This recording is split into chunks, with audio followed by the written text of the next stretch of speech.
श्री स्वामी समर्थ. स्वामी महाराज तुमच्या सर्व चांगल्या इच्छा पूर्ण करो ही स्वामींच्या चरणी प्रार्थना करते आणि आजच्या या नवीन व्हिडिओला सुरुवात करते. आपल्या हिंदू धर्मात काही काळ अतिशय पवित्र मानला जातो आणि त्यापैकीच एक म्हणजे अधिक मास. अनेक जण याला पुरुषोत्तम मास असेही म्हणतात. हा महिना इतका प्रभावी मानला जातो की या काळात केलेली पूजा, जप, दान आणि सेवा याचे फळ अनेक पटीने वाढून मिळते असे शास्त्रामध्ये सांगितले गेले आहे. पण अनेक लोकांना अधिक मास म्हणजे नेमकं काय, तो काय येतो, या महिन्यात कोणती कामे करावी, कोणती कामे करू नये या संदर्भात योग्य माहिती नसते. काही लोक चुकीच्या समजुतीमुळे घाबरतात तर काही लोक या महिन्याचे महत्त्व दुर्लक्षित करतात. म्हणून आजच्या व्हिडिओमध्ये आपण जाणून घेणार आहोत अधिक मास 2026चे महत्त्व, या महिन्यात करावयाचे प्रभावी उपाय, घरात पाळावयाचे नियम आणि अशा काही चुका ज्या चुकूनही करू नयेत.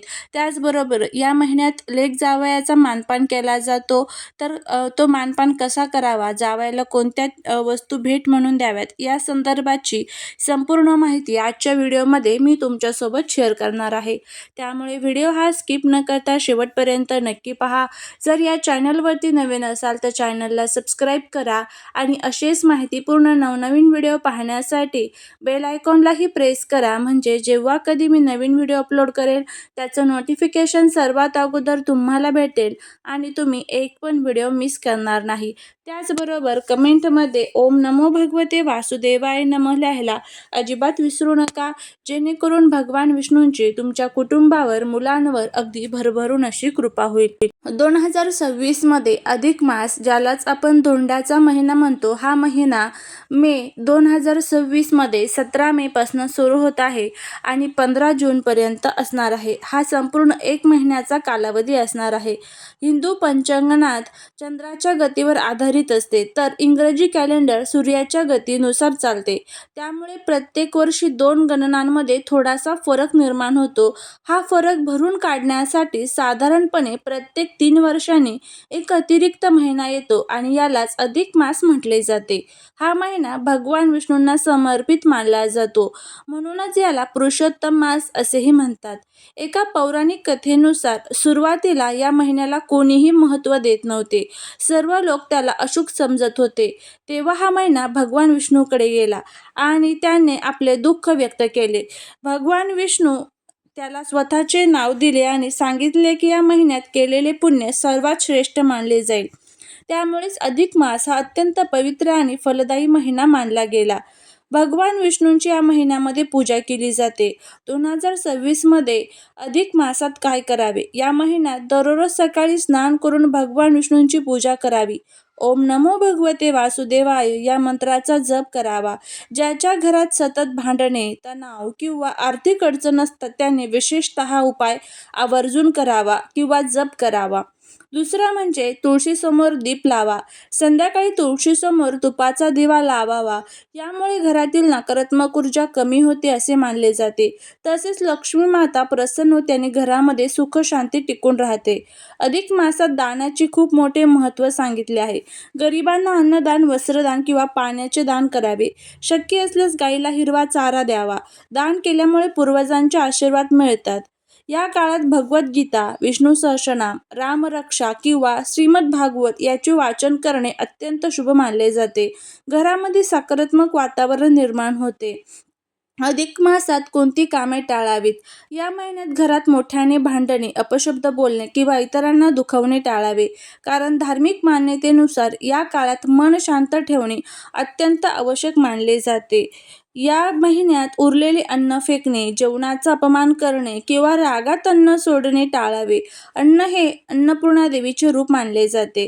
देवघरात धूळ, खराब फुले किंवा सडलेला नैवेद्य ठेवू नये. दररोज देवघर स्वच्छ ठेवणे आवश्यक आहे. या महिन्यात केलेले कर्म अधिक प्रभावी मानले जातात, म्हणून कोणालाही फसवू नका आणि चुकीचे वागणे टाळा. जर तुमच्या जीवनात सतत अडथळे येत असतील, तर काम होत नसतील, पैसा टिकत नसेल, तर हा उपाय जरूर करा.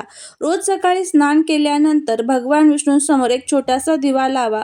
त्यानंतर पिवळ्या फुलांनी पूजा करा आणि 108 वेळा ओम नमो भगवते वासुदेवाय हा मंत्र म्हणा. या उपायामुळे श्रद्धेने केल्यास मानसिक शांती मिळते आणि आत्मविश्वास वाढतो असे अनेक लोक मानतात. महिलांनी या काळात घरातील वातावरण शांत ठेवण्याचा प्रयत्न करावा. सकाळी लवकर उठून देवपूजा करावी, तुळशीला पाणी अर्पण करावे, तसेच घरामध्ये नकारात्मक बोलणे टाळावे. पुरुषांनी रागावर नियंत्रण ठेवावे, मोठ्यांचा आदर करावा, घरातील देवपूजा आणि धार्मिक कार्यांमध्ये सहभाग घ्यावा. अनेक लोक या काळात एकादशी उपवास किंवा साधा सात्विक आहार घेतात, पण उपवास हा श्रद्धेने आणि आपल्या प्रकृतीनुसार करावा. अधिक मास हा केवळ धार्मिक काळ नाही, तर तो स्वतःला बदलण्याची संधी आहे. या महिन्यात मन शांत ठेवणे, चांगले विचार करणे, इतरांना मदत करणे आणि देवभक्ती करणे याला विशेष महत्त्व दिले जाते.